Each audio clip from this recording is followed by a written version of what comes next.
हमने Marvel comics superior Spiderman जो 2013 में थी उसके इशू नंबर 3 में देखा था कि जे जोना जेमेसन ने एक स्पाइडर सिग्नल बनाया था जिसके जरिए वो स्पाइडरमैन को अपने पास बुलाना चाह रहा था।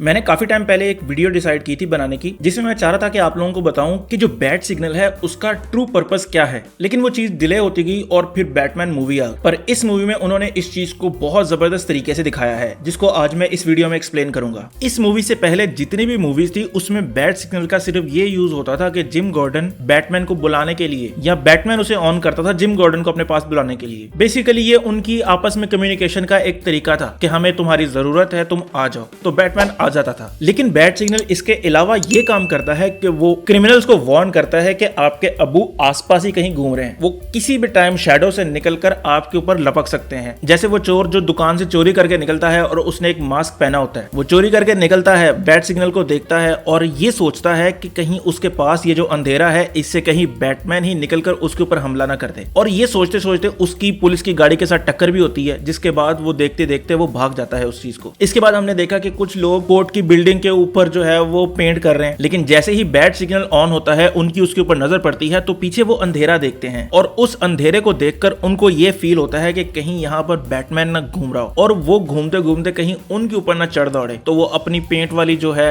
बोतल उसको फेंक कर भाग जाते हैं। और इसी सीन में जब ब्रूस का मोनोलॉग चल रहा होता है, जब वो सारा कुछ बोल रहा होता है, पीछे आगे गौथम की सिचुएशन चल रही होती है, उसके पीछे वो बोल रहा होता है, उसमें वो कहता है कि लोगों को लगता है कि मैं अंधेरे में छुपा हुआ हूँ, लेकिन उनको ये नहीं पता कि मैं खुद एक अंधेरा हूँ। अब आप में से किसी ना किसी बंदे के ज़हन में ये सवाल जरूर आया होगा कि उनको बैट सिग्नल की क्या जरूरत है। वो आपस में अगर उन्होंने एक दूसरे को कम्युनिकेट करना है तो वो क्यों ना एक फोन यूज कर ले, क्योंकि इतने उनके पास फोन है और इतनी तरक्की हो चुकी है तो वो फोन यूज कर ले। पहली बात तो ये कि उन दोनों को अभी इतना अरसा नहीं हुआ, यानी कि 2 साल हुए हैं, ना वो उसके ऊपर भरोसा करता है ना वो उसके ऊपर भरोसा करता है। हाँ, दोनों मिलकर एक टीम बनकर काम कर रहे हैं लेकिन इतना ज्यादा भरोसा डेवलप नहीं हुआ है। पहली बात तो ये। दूसरी बात, बैट सिग्नल एक सिंबोलिज्म के तौर पर यूज होता है। अगर फर्ज करो वो पूरा दिन चलता रहे, हम कहते हैं ना कि यार कि अब आप फोन इस्तेमाल कर ले और बैट सिग्नल को चलता रहने दें ताकि क्रिमिनल डरते रहें, लेकिन अगर पूरा दिन वो चीज चलती रहेगी तो उसकी इंपॉर्टेंस कम हो जाएगी। उनको पता होगा कि यार ये तो पूरा दिन चलता रहता है, लेकिन जब वो एक सिर्फ स्पेसिफिक टाइम के लिए चलता है तब वो ज्यादा खतरनाक बन जाता है बैट सिग्नल। और वैसे हमने उन दोनों के दरमियान कम्युनिकेशन फोन के जरिए होते हुए देखी है, क्योंकि 60s के में जब बैटमैन आती थी तो उनमें एक टेलीफोन होता था, बैट फोन जिसे कहते थे, तो उसके ऊपर जिम गॉर्डन कॉल कर लेता था ताकि बैटमैन को ये पता चल सके इसकी सिचुएशन क्या है। और सिर्फ यही नहीं, हमने मार्वल कॉमिक्स सुपीरियर स्पाइडरमैन जो 2013 में थी उसके इशू नंबर 3 में देखा था कि जे जोना जेमेसन ने एक स्पाइडर सिग्नल बनाया था जिसके जरिए वो स्पाइडरमैन को अपने पास बुलाना चाह रहा था। अच्छा, उसी सीन पे थोड़ा दोबारा आते हैं। उस सीन में हमने ये भी देखा है कि ब्रूस ये भी कहता है कि मैं हर जगह नहीं हो सकता, यानी कि वो एक ही जगह पर जाके किसी को पकड़ सकता है और गौथम एक इतना बड़ा शहर है। तो उस बैट सिग्नल से फर्ज करो अगर 10% 20% भी क्राइम कम हो जाता है डर से, तो इससे ज्यादा बेहतर बात और क्या हो सकती है कि क्रिमिनल ये देखकर क्राइम करना छोड़ देता है कि सामने बैट सिग्नल चल रहा है और किसी टाइम भी कहीं से भी अबू निकलकर हमें पेल सकते हैं। अच्छा, आप लोगों का क्या पॉइंट ऑफ व्यू है इस बैट सिग्नल के हवाले से? अगर वो आपस में कम्युनिकेट करना चाहें तो एंड्रॉइड से करेंगे या आईफोन से करेंगे, आप ये कमेंट करके बता सकते हैं। बाकी अगर आपको ये वीडियो पसंद है तो वीडियो को लाइक करें, कमेंट करें और सब्सक्राइब जरूर करें।